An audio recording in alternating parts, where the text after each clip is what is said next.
আসসালামু আলাইকুম। আজ আমি রান্না করব চিংড়ি মাছ দিয়ে চাল কুমড়ো। প্রথমে গাছ থেকে একটা চাল কুমড়ো পেড়ে নিব।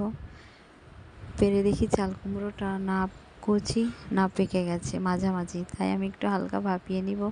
ভাপিয়ে ঠান্ডা পানিতে ধুয়ে নিয়েছি। দিয়ে দিব কড়াইয়ে সরিষার তেল, আদা রসুন মরিচ বাটা, শুকনো মরিচ ব্যবহার করেছি।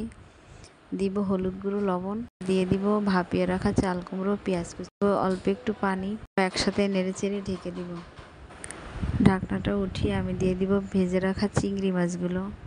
আবারও ঢেকে দিব।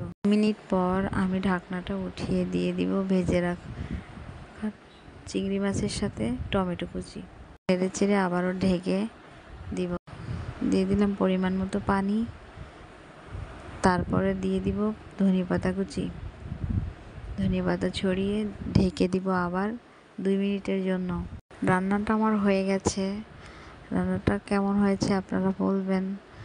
লাইক কমেন্ট শেয়ার করবেন, আমার জন্য দোয়া করবেন। আল্লাহ হাফেজ।